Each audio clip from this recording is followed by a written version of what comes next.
Bismillahirrahmanirrahim. Assalamualaikum warahmatullahi wabarakatuh. Bismillahirrahmanirrahim. Wassalatu wassalam ala rasulillah wa ala alihi wa sahbihi wa man tabi'ahum bi ihsanin ila yaumiddin, amma ba'du. Allahumma sahli sadri wa yassir li amri wahlul 'uqdatam min lisani yafqahu qawli. Allahumma inna nas'aluka ilman nafi'an wa rizqan tayyiban wa amalan mutaqabbalan. Allahumma inna nas'aluka ilman nafi'an wa rizqan tayyiban wa rizqan wasi'an wa amalan mutaqabbalan. Allahumma alimna ma yanfa'una wa zidna ilman wal huda wat tuqa was salaha ya rabbal alamin. Ikhwani fiddin, azani Allah wa iyyakum. Pertama-tama dan yang paling utama, marilah kita senantiasa bersyukur kepada Allah Subhanahu wa taala. Allah Subhanahu wa taala telah memberikan kepada kita begitu banyak nikmat-Nya. Bahkan Allah Subhanahu wa taala ketika memberikan nikmatnya seorang manusia itu tidak mungkin bisa menghitungnya.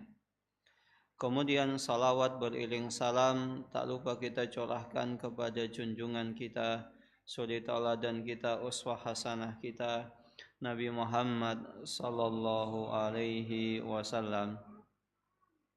Ikhwani fiddin, azani Allah wa iyyakum. Pembahasan kita pada malam hari ini adalah surat Al-Asr. Secara ayat, surat Al-Asr tergolong surat yang sangat pendek sekali. Bahkan saya yakin setiap kita pasti hafal dengan surat Al-Asr. Setiap kita. Karena saking pendeknya surat tersebut. Namun walaupun surat Al-Asr tersebut adalah surat yang sangat pendek, namun mengandung banyak sekali maknanya. Inilah bukti bahwasanya surat Al-Asr tersebut jami' mani, mengumpulkan berbagai macam problematika atau permasalahan atau pembahasan yang mana bisa dikumpulkan dalam sebuah kata atau sebuah kalimat yang ringkas. Surat Al-Asr sendiri artinya adalah masa atau waktu. Dan surat Al-Asr ini masuk dalam kategori surat Makkiyah.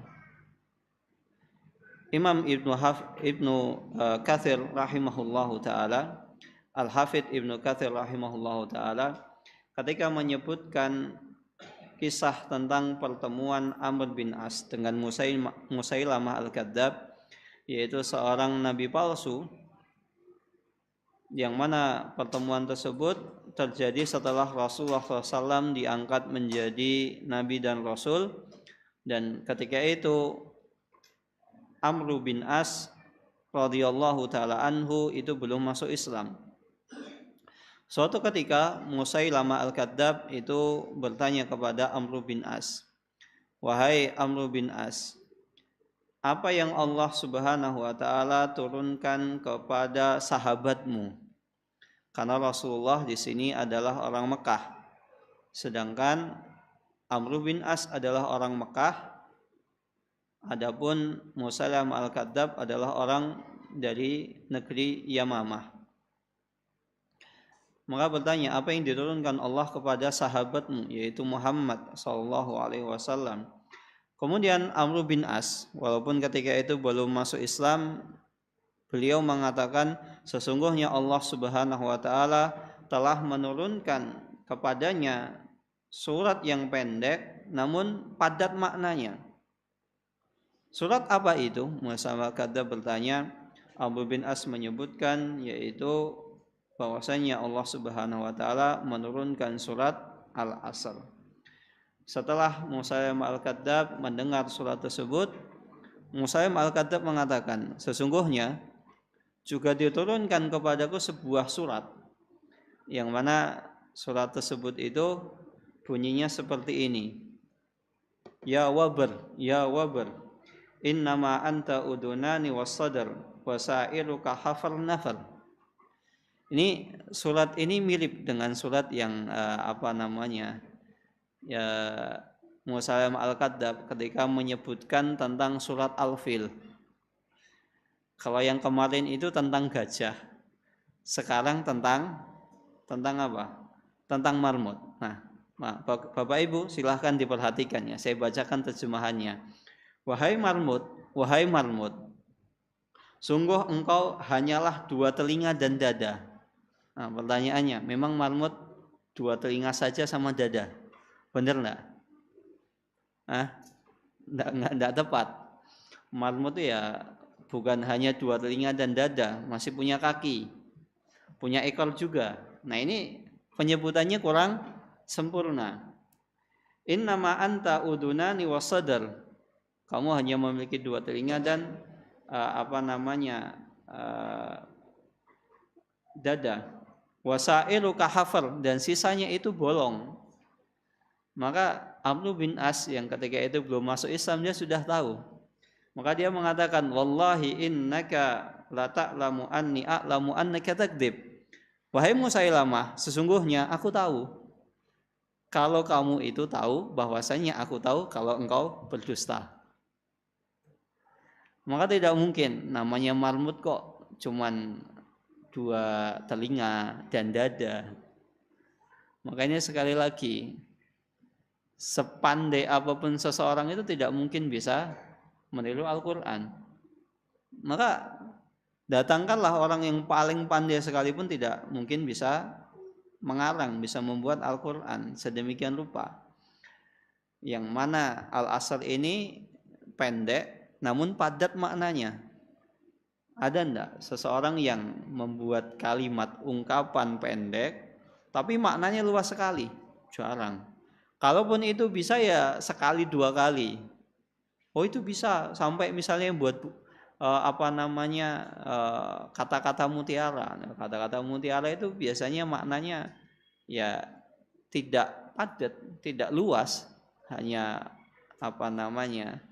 menyangkut hal itu saja, 1 atau 2 permasalahan. Sedangkan Al-Asr ini, Bapak Ibu, ini maknanya sangat luas sekali. Bahkan Allah Subhanahu wa taala pada surat Al-Asr ini, Allah Subhanahu wa taala memulai dengan sumpah.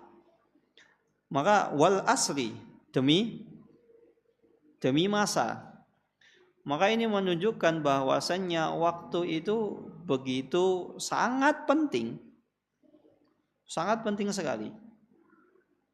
Bahkan dulu para sahabat, diriwayatkan oleh Imam At-Tabrani dalam Mu'jamul Awsat, para sahabat ridwanullah alaihim ajmain, ketika mereka bertemu, maka mereka itu tidak akan berpisah kecuali salah satu di antara keduanya membacakan surat Al-Asr ini. Karena saking agungnya waktu, dengan waktu ini seseorang akan menjadi bukti bahwasanya orang tersebut itu adalah orang yang bermanfaat atau orang yang menyia-nyiakan waktunya. Ada di antara kita dalam waktu 24 jam, kan kita semua sama ya, waktunya 24 jam. Ada yang beda, waktunya enggak 24 jam, enggak, semuanya sama. Ada di antara kita dalam waktu 24 jam mereka bisa menyelesaikan misalnya bacaan Al-Quran 30 juz misal. Ada yang 15 juz, ada yang 10 juz, ada yang 5 juz, ada yang 1 juz. Bahkan ada yang tidak sama sekali. Baca Al-Quran tidak, zikir tidak, apalagi baca hadis tidak, ngaji juga tidak. Ada seseorang waktunya itu luar biasa bermanfaatnya. Dalam waktu 24 jam bisa menyelesaikan misalnya 10 juz baca Al-Quran. Ada yang dalam waktu demikian mendapatkan pahala yang banyak. Tapi di sisi yang lain, dalam waktu yang sama ada seseorang yang menyia-nyiakan waktunya. Contoh menyia-nyiakan waktunya apa? Mancing. Mancing itu nggak ada faedahnya. Apa yang dapat dari belajar mancing? Belajar kesabaran. Kesabaran mana? Kalau suami mancing, yang dilatih kesabarannya bukan suaminya, istrinya. Iya kan? Apalagi mohon maaf ketika seseorang usianya sudah ya 40 tahun, 40 itu sudah mulai meninggalkan dunia hitam, masuk dunia putih, ya kan? Mancing, Mas. Dari mana, Mas? Dari mancing. Ngapain mancing? Mancing kan hobi saya gitu loh. Hobi kan ya hobi itu yang agak bermanfaat sedikit. Misal main bola masih ada manfaatnya. Dapat keringat, sehat. Lah mancing apa yang dilatih? Nggak ada anggota badan kita olahraga.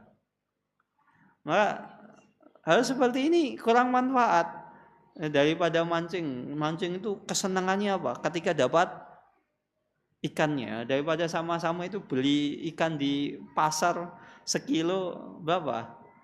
Nila berapa nila? Nah ini bapak-bapak jarang belanja ini ketahuan. Lele sekilo berapa? Wah nggak tahu juga. Ibu-ibu, bu, lele sekilo pinten bu? 24.000. Mancing, ini kurang bermanfaat. Maka marilah kita gunakan waktu yang Allah Subhanahu wa taala berikan ini sebaik mungkin. Apalagi seseorang ketika sudah usia 40 tahun itu sudah ya harus mulai eling gitu loh. Tapi bukan berarti yang usianya di bawah 40 tahun dia nggak eling, ya semuanya harus eling karena usia itu nggak ada yang tahu di antara kita. Maka inilah Allah Subhanahu wa taala bersumpah dengan demi masa, demi waktu. Dan tidak mungkin Allah Subhanahu wa taala bersumpah kecuali bersumpah dengan sesuatu hal yang sangat bermanfaat. Sedangkan kita apakah boleh bersumpah dengan waktu? Misalnya demi waktu, demi maghrib, boleh enggak? Kalau Allah kan di sini kan bersumpah dengan demi waktu, artinya dengan makhluknya. Allah Subhanahu wa taala boleh bersumpah dengan apa saja yang beliau kehendaki. Sedangkan manusia itu tidak boleh bersumpah kecuali dengan nama Allah. Misalnya demi Al-Qur'an enggak boleh, demi Ka'bah enggak boleh, demi Islam enggak boleh. Kita hanya boleh misalnya bersumpah dengan nama Allah. Contoh, wa rabbil Ka'bah, demi Tuhannya pemilik Ka'bah, boleh. Tapi kalau demi Ka'bah tidak boleh. Demi Rasulullah juga tidak boleh. Misalnya dipaksa, demi Rasulullah, tidak boleh. Kecuali demi Tuhannya Rasulullah atau sesembahannya Rasulullah, itu boleh karena seseorang bersumpah dengan nama Allah. Dan wal asli di sini ada juga sebagian ulama yang mengatakan bahwasanya demi waktu asar. Karena waktu asar ini sekalian, ini adalah waktu yang sangat luar biasa. Bahkan Rasulullah SAW sampai pernah bersabda, "Man taraka salatal asri faqad habita amaluhu." Barang siapa yang meninggalkan sholat asar atau melewati sholat asar, dia sholat asar tidak tepat waktu, maka seakan-akan amalannya itu sirna. Coba bayangkan, amalannya sirna gara-gara meninggalkan sholat asar. Ini ada sebuah kisah yang sangat terkenal di negeri Arab sana, di kampung Arab. Ada segerombolan pemuda, dia melakukan perjalanan safar ketika waktu asar di sore hari. Kemudian salah satu di antara mereka mengatakan, "Wahai saudaraku, alangkah baiknya jika seandainya kita singgah sejenak untuk melaksanakan sholat asar." Orang ini temannya yang lain mengatakan, "Tenang, sholat asar itu masih lama." Apalagi kalau di Arab itu musim panas, itu maghribnya itu bisa jam 7. mendekati jam 7. Asarnya kapan? Ya asarnya itu kadang jam 3-an. Jam 3 itu asar. Coba bayangkan jam 3 sampai jam 7. Berapa waktunya? 4 jam. Kalau kita kan relatif itu paling sekitar 2 jam. Maka sekitar 4 jam. Tenang, masih nanti. Apalagi asar itu memiliki 2 waktu. Yaitu waktu ikhtiyari dan waktu ittirori. Apa itu waktu ikhtiyari? Waktu ikhtiyari adalah waktu yang mana seseorang itu tidak boleh sholat asar kecuali di waktu itu. Seseorang ikhtiyari itu waktu yang masih diperbolehkan untuk sholat asar. Artinya orang itu tidak boleh melewati waktu tersebut kecuali dia punya udzur. Ini waktu ikhtiyari. Dan waktu yang kedua, waktu sholat asar adalah waktu ittirori. Apa itu ittirori? Yaitu waktu yang dimana seseorang boleh untuk melaksanakan sholat asar. Misalnya mepet, jam 5:30 itu maghrib, jam 5 baru sholat. Boleh, kapan itu? Ketika dia ada udzur, misalnya musafir atau lain sebagainya, atau udzur-udzur yang lain yang tidak bisa ditinggalkan. Tapi udzur di sini bukan udzur-udzur yang dibuat. Bukan udzur-udzur yang dibuat. Nah, kita kembali kepada kisah tadi. Nah, temannya mengatakan tenang, waktu asar itu, waktu maghrib itu masih lama, asar sehingga masih sekitar 4 jam. Sedangkan kita saat ini kondisinya adalah waktu dalam keadaan musafir. Artinya kita boleh melaksanakan sholat asar dalam kondisi ittirori. Jadi mepet waktu maghrib. Temannya ini, nggak apa-apa lah, kita kan longgar, kita bisa untuk melaksanakannya. Temannya, tenang, maghrib masih lama, nikmatilah. Kita sedang safar, kita makan-makan dulu, kita jalan-jalan dulu, nikmati. Mumpung kita safar, mau kapan lagi? Nah, la qadarullah. Akhirnya apa yang terjadi? Sebenarnya orang ini walaupun kondisi musafir, dia mungkin untuk melaksanakan sholat asar tepat waktu, tapi sengaja. Akhirnya terjadilah apa yang terjadi. Akhirnya pemuda tersebut ketika menaiki mobil, ya namanya anak muda itu kan kalau naik kendaraan kan kadang suka apa? Ngebut. Akhirnya ngebut. Dan ini biasanya dalam kondisi ngebut seperti itu anak muda tadi masih bisa mengendalikan mobilnya. La qadarullah, akhirnya apa? Mobil tersebut itu terjadi kecelakaan tunggal. Dan apalagi di Arab itu kan jalannya kan seperti jalan tol lurus gitu, belok-belok dikit, jalannya lurus halus. Akhirnya terjadi kecelakaan dan semuanya itu meninggal dunia di tempat kecuali siapa? Satu. Siapa itu? Teman yang mengingatkan, marilah kita mampir sejenak untuk melaksanakan sholat asar. Nah, maka ini dijadikan sebuah permisalan. Barang siapa yang meninggalkan sholat asar, maka seakan-akan dia amalannya itu terhapus semua. Apa yang terjadi? Orang tadi itu adalah waktu terakhir dia untuk beramal. Dan dia dalam kondisi apa? Menunda waktu sholat asar. Walaupun dia musafir, dia dapat udzur, tapi mampu untuk melaksanakan sholat asar tepat waktu. Maka ikhwas sekalian dirahmati Allah Subhanahu wa taala, sholat asar ini jangan sampai kita tunda-tunda. Jangan sampai ditunda-tunda kecuali kalau ada udzur. Maka kalau misalnya kita pulang kantor jam 4, jangan lupa sholat asar dulu.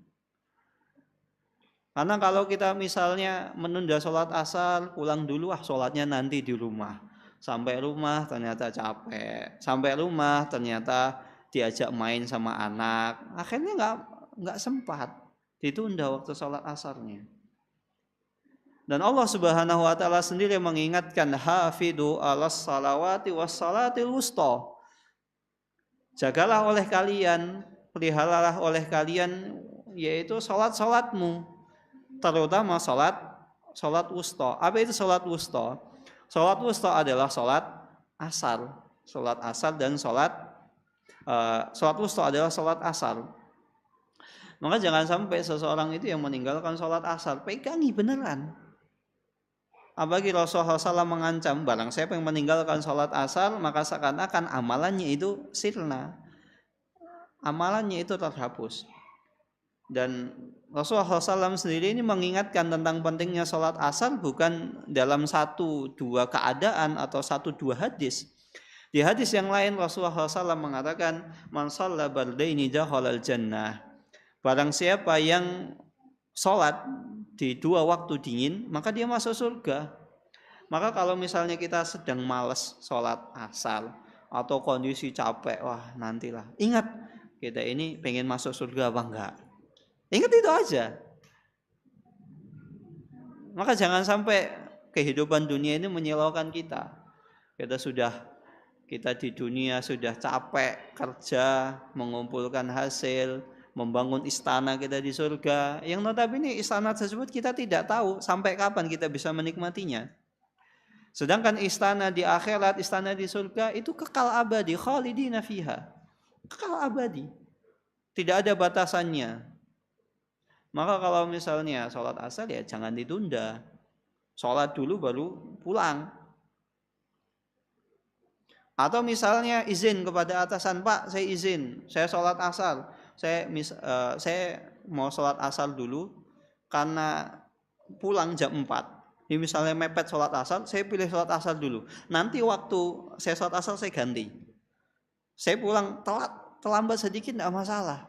Daripada apa? Dunia saya hilang. Dunia dan akhirat saya hilang. Karena kalau ditunda-tunda ya kita masuk waktu itirori. Dan waktu itirori itu haram. Kecuali orang yang memiliki udhur. Nah, yang dirahmati Allah Subhanahu wa taala, tadi saya sebutkan salat bardain. Salat bardain ini adalah salat asar dan salat subuh. Karena di 2 waktu ini adalah waktu waktu dingin. Subuh itu jelas waktu dingin, seseorang sedang dalam kondisi setelah tidur. Asar itu biasanya seseorang setelah dia capek letih untuk bekerja atau sedang kondisi yang tubuhnya itu sudah mulai capek.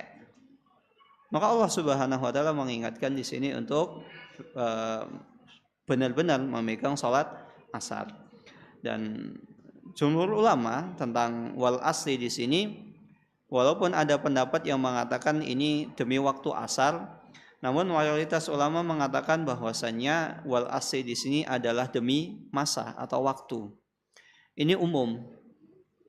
Kenapa Allah Subhanahu wa taala atau para mayoritas ulama mereka berpendapat bahwasannya wal asri di sini bukan waktu asar, namun demi waktu, masa secara umum.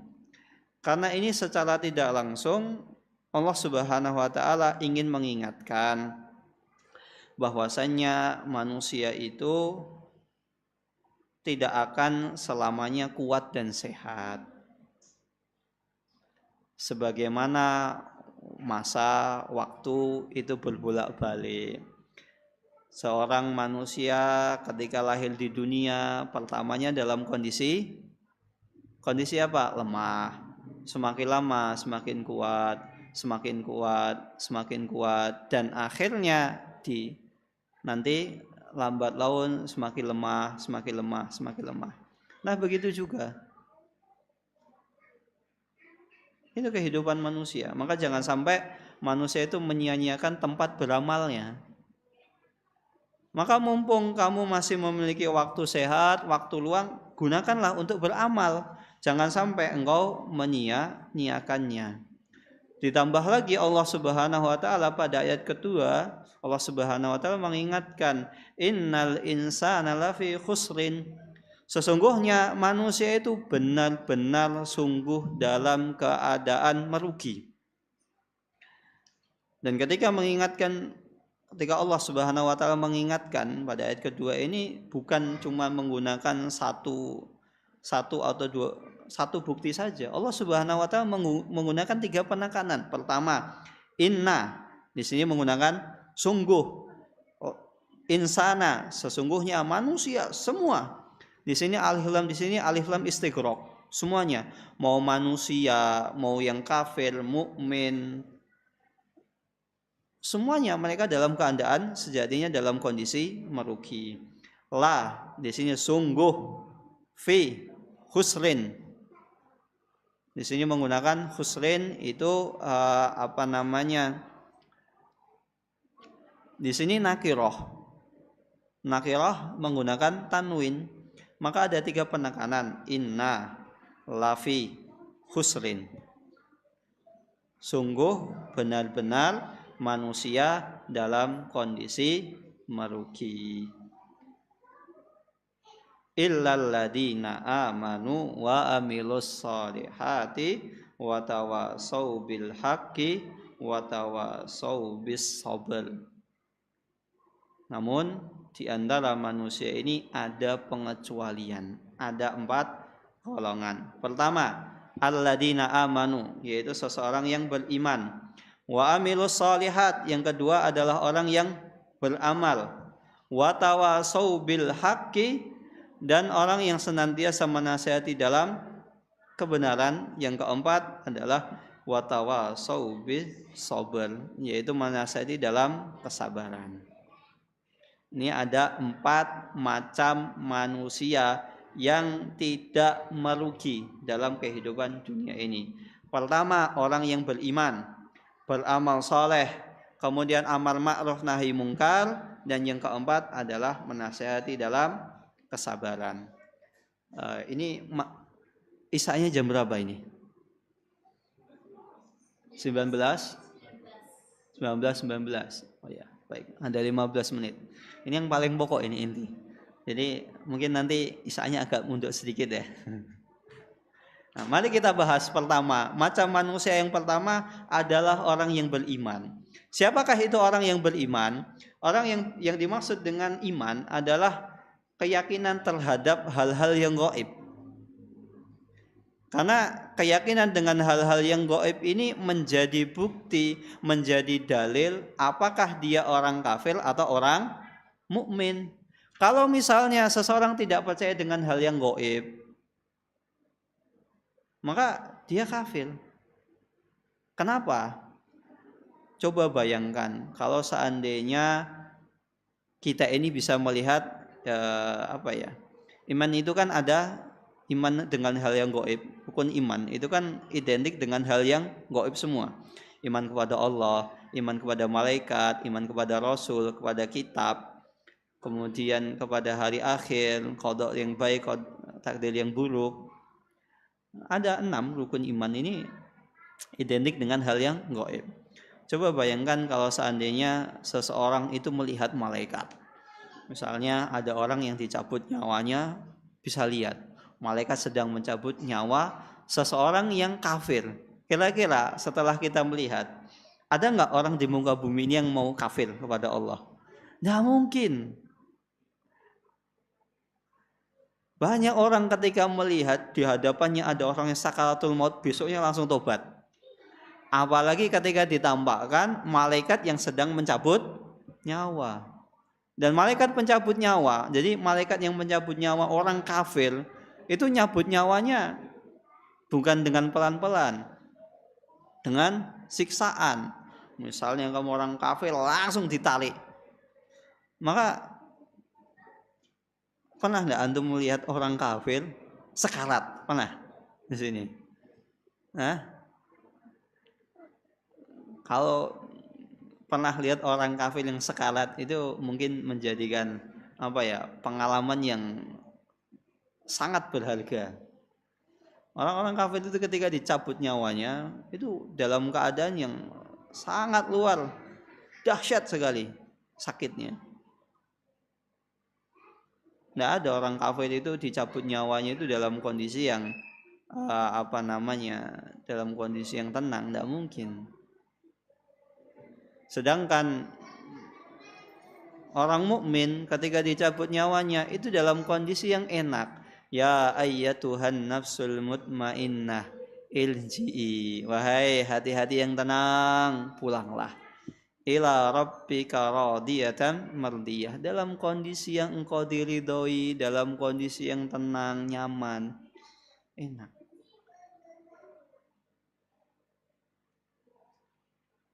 Ada di antara kaum mukminin yang diwafatkan dalam kondisi sedang puasa. Nggak sadar, tiba-tiba meninggal.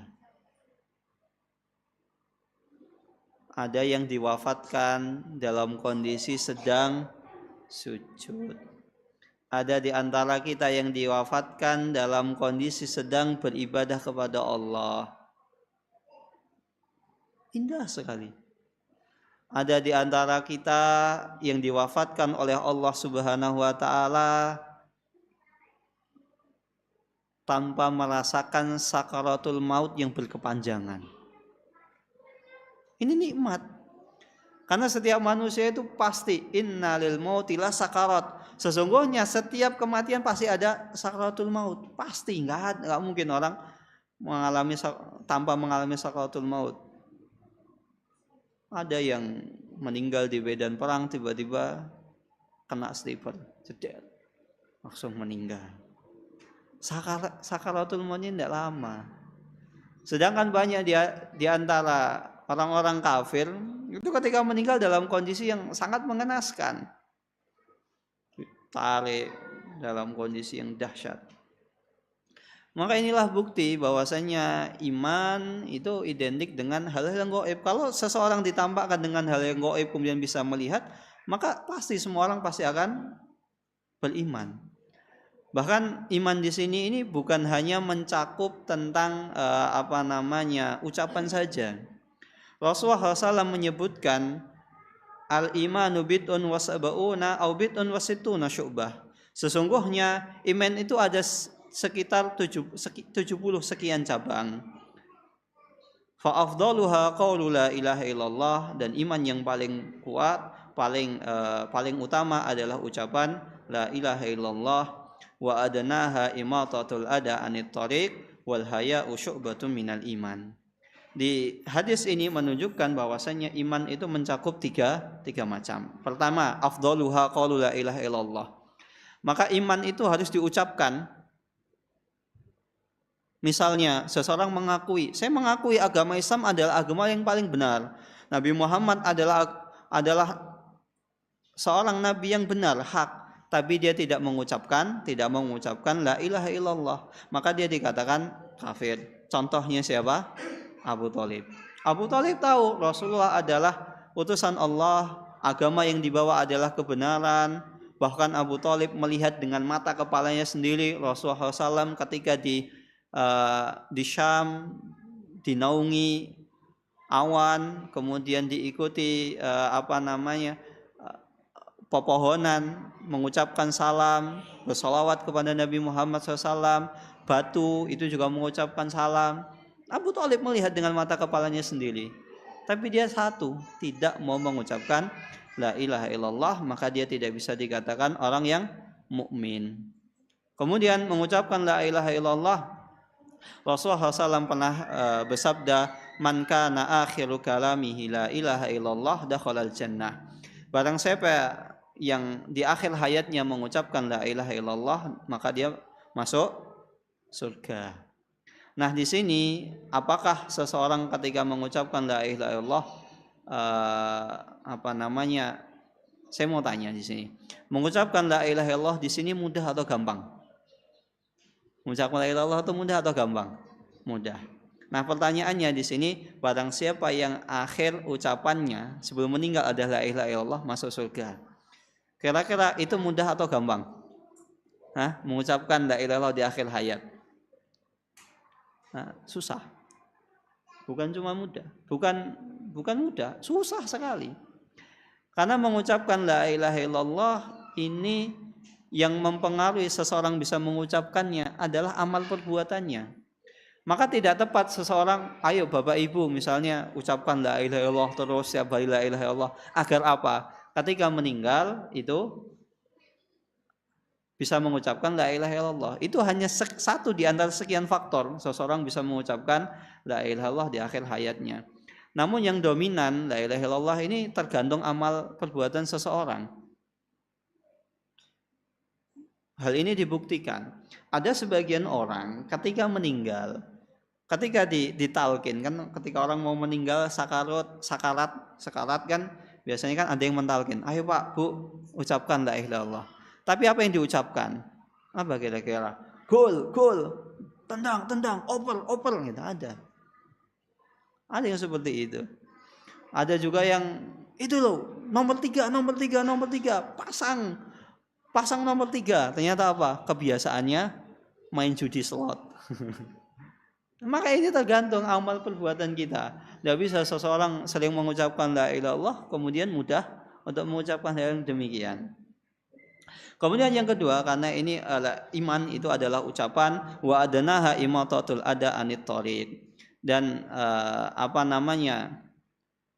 dan cabang keimanan yang paling bawah, paling rendah adalah imatatul ada anit thoriq, yaitu menyingkirkan gangguan di jalan. Misalnya seseorang lewat jalan kemudian lihat ada misalnya pecahan kaca, diambil dibuang di tempat yang aman. Atau ketika lewat jalan ternyata ada batu atau ada kayu yang sangat mungkin mengganggu seseorang, diambil, diamankan. Maka ini menunjukkan bahwasanya iman adalah perbuatan. Jadi ucapan kemudian perbuatan. Wal haya'u syu'batun minal iman. Dan yang ketiga, cabang iman yang ketiga adalah amalan hati. Tadi pertama ucapan, kemudian perbuatan. Yang ketiga adalah amalan hati, yaitu malu termasuk sebagian dari iman. Apa yang dimaksud malu sebagian dari iman? Yang dimaksud malu sebagian dari iman adalah ketika seseorang malu untuk bermaksiat kepada Allah. Ini masuk bagian iman. Saya malu, Allah Subhanahu wa taala sudah memberikan saya nikmat yang banyak, kok saya malah menyia-nyiakan nikmat yang Allah Subhanahu wa taala berikan kepada saya. Maka ini tidak termasuk seseorang misalnya, saya malu hadir pengajian. Kenapa? Nanti saya malu kalau dibilang sok alim. Saya malu dibilang misalnya sudah hijrah, malu. Atau seseorang misalnya malu untuk berbuat yang malu tersebut itu menghalangi dari perbuatan kebaikan, maka itu tidak termasuk bagian dari iman. Itu adalah malu yang tercela. Bahkan Imam Al-Baihaqi rahimahullah ta'ala, beliau membuat sebuah kitab yang dinamai dengan Syu'abul Iman, cabang-cabang iman. Karena iman ini cabangnya banyak sekali iman itu cabangnya.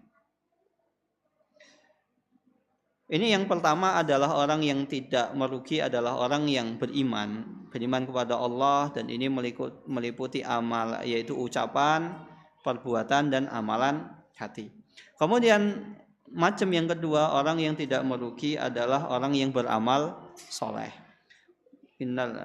Yaitu orang yang beramal soleh. Alladzina amanu wa amilus solihat, yaitu orang yang beramal soleh. Amal soleh ini adalah bagian dari iman tersebut. Seperti disebutkan sebelumnya, iman itu mencakup seluruh perkara syariat, dan amalan soleh ini termasuk di dalamnya. Namun di sini Allah Subhanahu wa taala mengkhususkan amalan soleh. Kenapa demikian? Karena penyebutan amal soleh, karena amalan tersebut merupakan perkara yang sangat penting, yang mana seseorang itu harus memperhatikan benar-benar amalan soleh. Maka tidak bisa dikatakan seseorang itu beriman kalau tidak beramal. Saya cukup mengucapkan la ilaha illallah, tapi dia tidak mau sholat, tidak mau membantu orang lain, tidak mau misalnya zakat, tidak mau puasa. Kan yang penting kan barang siapa yang beriman, walaupun memiliki keimanan sebiji zarrah, sekecil apapun, dia masuk surga. Yang penting saya sudah syahadat, Ayo Pak sholat, nggak usah sholat, kan cukup. Kunci surga itu kan syahadat la ilaha illallah, cukup. Saya sudah punya kuncinya. Ya begini Pak, buat apa kita punya kunci? Tapi ternyata kunci tersebut apa? Misalnya, ya ini memang benar kuncinya, tapi kuncinya patah. Emang bisa buka pintu? Kan tidak bisa. Atau misalnya kita cuma punya ujungnya, ujung kuncinya, tidak akan kunci pintu tersebut akan terbuka. Maka seseorang kalau dia beriman, ya harus beramal. Maka tidak mungkin seseorang hanya modal mengucapkan saya iman, tapi dia tidak mau beramal soleh. Dan para ulama mengatakan bahwasannya tidak ada sebuah amalan soleh itu diterima oleh Allah Subhanahu Wa Taala kecuali meliputi 2 syarat. Yang pertama, amalan tersebut dikerjakan dengan ikhlas. Yang kedua, amalan tersebut mengikuti contoh atau tuntunan yang diajarkan oleh Nabi Muhammad SAW. Maka tidak bisa seseorang misalnya sholat karena ingin dipuji, disanjung, agar mendapat simpati masyarakat. Misalnya masa pilpres, mumpung ini masa pilpres, ini paling paling memudahkan, kumpulkan masyarakat, bikin pengajian di masjid, saya biayai, kemudian saya sholat. Oh ternyata bapak ini tuh sholat toh. Kadang kan kita begini ya Pak ya. Kadang ketika kita mau nyoblos, itu kan nanya, itu siapa sih? Oh itu tetangga sebelah. Sholat enggak? Ke masjid enggak? Oh enggak jadi dicoblos. Padahal balihonya di mana-mana. Tapi ketika lihat, oh ternyata ini sholat, oh ternyata dia jamaah masjid misalnya babu salam, oh tetangga sendiri, saudara sendiri, ya sudah saya pilih. Ini banyak. Kan kita tidak mungkin kita nyoblos ketika ditanya, mau nyoblos siapa? Bingung ya, siapa yang dicoblos enaknya? Itu bapak itu yang kemarin sholat di babu salam, oh ya coblos aja. Apalagi kan caleg itu kan banyak banget, kita suruh ngapalin ada 100 ya mungkin. Susah. Nah ini mumpung masa-masa kampanye sholat agar dipuji, agar mendapat simpati masyarakat. Ini nggak boleh. Amalan tersebut ditolak oleh Allah Subhanahu Wa Taala. Kemudian yang kedua, amalan tersebut harus sesuai perintah Nabi Muhammad SAW. Maka misalnya seseorang bersedekah, membantu orang miskin, membantu orang lain, dia ikhlas karena Allah. Saya benar-benar ikhlas untuk menolong orang-orang miskin, untuk mengangkat harkat dan martabat orang-orang yang tidak mampu di sekeliling saya. Tapi caranya itu tidak mengikuti contoh Nabi. Contohnya bagaimana? Ternyata ketika hasil uang yang dia sedekahkan dia dapatkan dari mencuri, nyolong, korupsi, nggak apa-apa koruptor, yang penting sedekahnya banyak. Nggak apa-apa koruptor, tapi bangun masjid di mana-mana, nggak boleh seperti itu. Nggak mungkin. Koruptor itu nggak mungkin kalau tidak dimulai dari sesuatu hal yang kecil. Termasuk di sini saya ingatkan, ini mumpung masa kampanye. Jangan sekali-kali kita menerima uang pemberian caleg.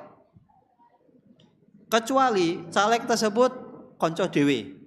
Biasa minjemin duit, ngasih duit kepada kita, ngasih hadiah, enggak masalah. Itu insya Allah terhindar dari sogokan. Tapi tetangga sebelah tiba-tiba ngasih, tumben baik, enggak usah. Karena ini ditakutkan sebagai suap. La'anallahu rashi wal multashi. Sesungguhnya Allah Subhanahu Wa Taala melaknat siapa? Rashi, yaitu rashi, shin ya, pakai shin ya, bukan roshi. Rashi, seseorang yang menyuap, wal multashi, orang yang disuap. Maka yang dilaknat itu 2, 1 yang menyuap, 2 yang disuap. Ada tambahan lain enggak? Ada. Orang yang mengantarkan uang suapan tersebut, misalnya perantara. Itu termasuk orang yang dilaknat oleh Allah Subhanahu wa taala.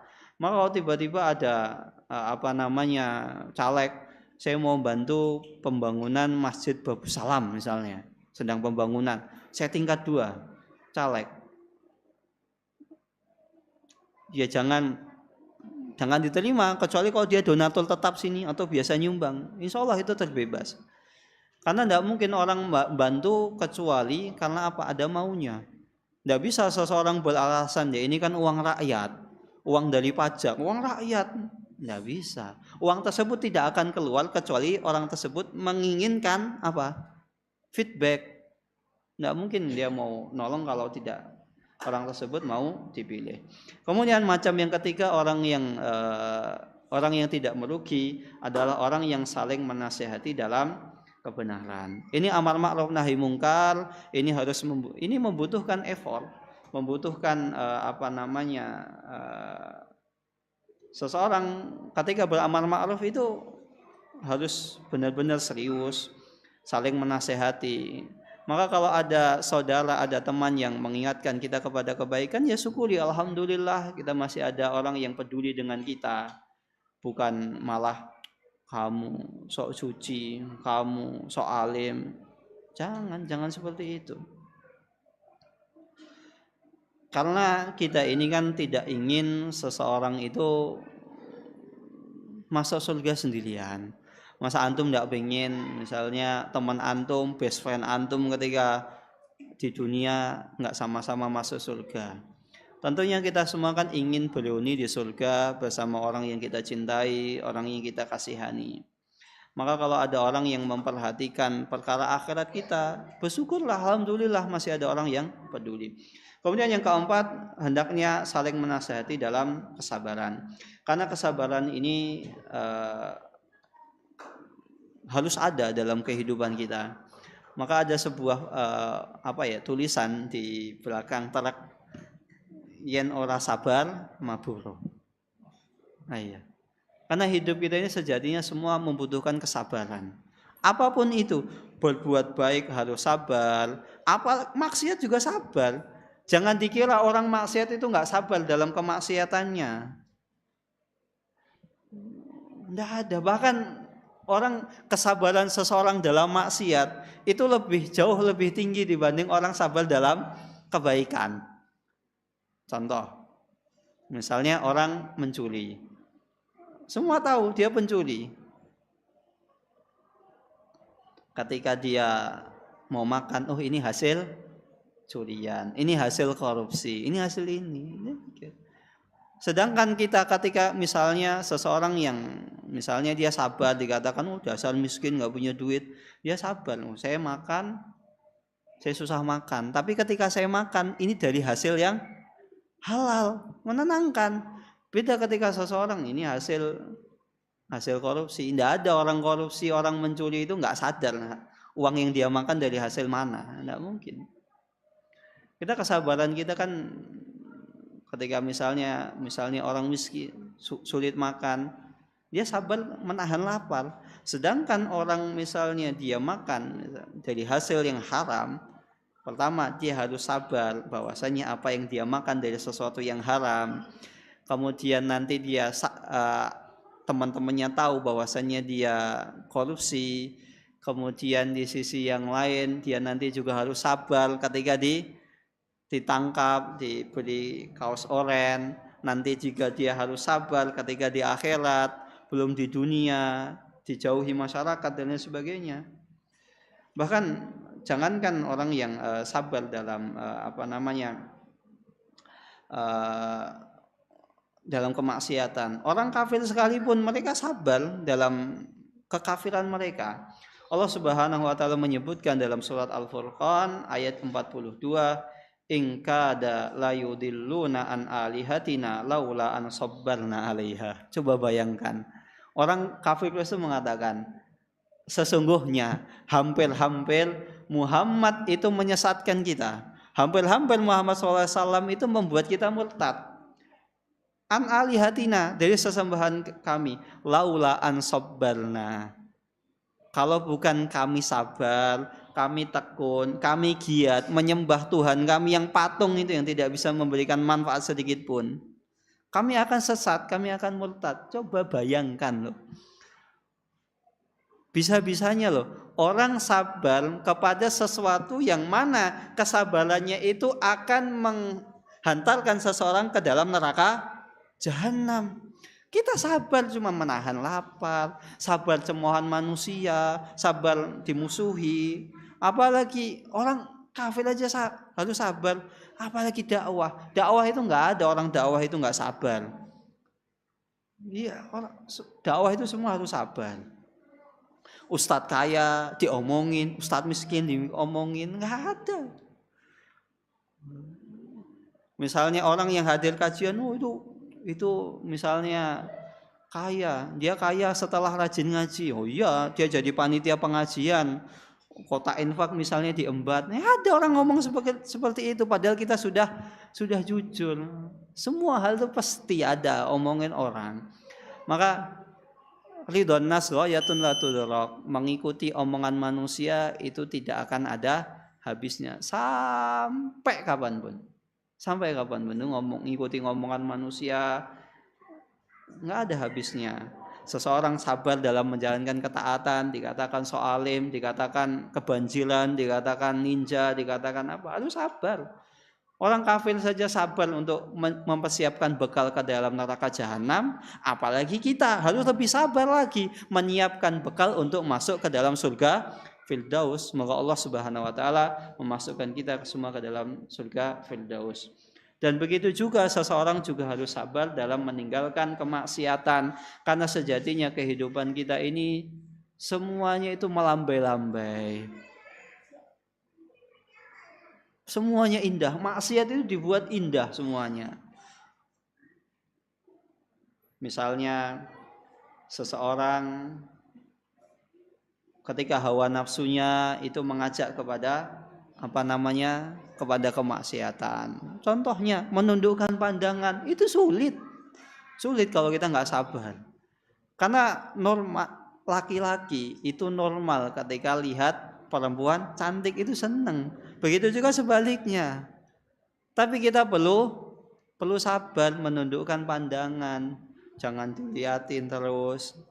Maka kalau seandainya kita sering mengumbar pandangan kita kepada non mahram kita, apa yang tidak Allah halalkan, maka ketika kita melihat sesuatu yang halal itu jadi nggak enak.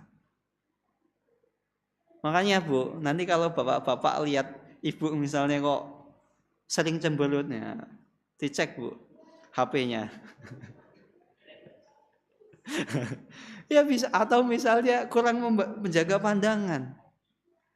Kalau seseorang menjaga pandangan, insya Allah apa yang Allah Subhanahu wa taala halalkan itu jadi indah, nikmat. Maka nggak mungkin koruptor. Dia mau bersedekah itu nggak mungkin kecuali ada embel-embelnya. Kenapa? Dia setiap hari melihat sesuatu yang haram, uang proyek diambil, ditilep. Nggak mungkin dia bisa nikmat ketika melihat orang orang berbuat baik. Begitu juga nggak mungkin ketika sholat kok sholatnya khusyuk, mustahil, abadan abidin. Nggak mungkin seseorang yang maksiatnya banyak itu ibadahnya khusyuk. Nggak mungkin.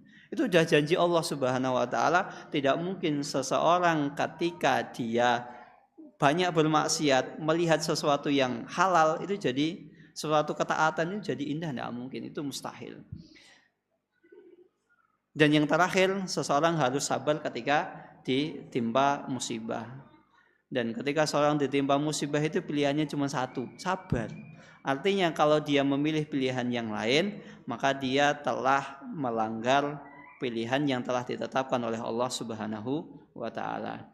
Wallahu taala alam bisawab. Mohon maaf waktunya telah melewati waktu yang telah ditentukan. Ini yang bisa saya sampaikan.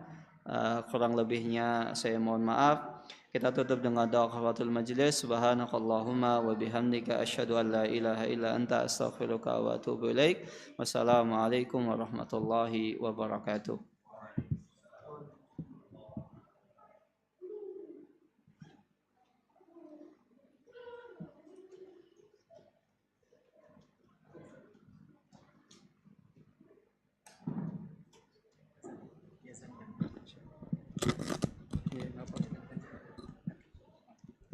Jamaah ada lain nggak selain sini? Udah selesai. Ya komat langsung aja.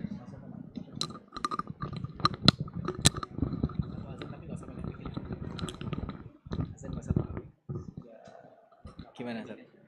Nggak pakai mic aja ya?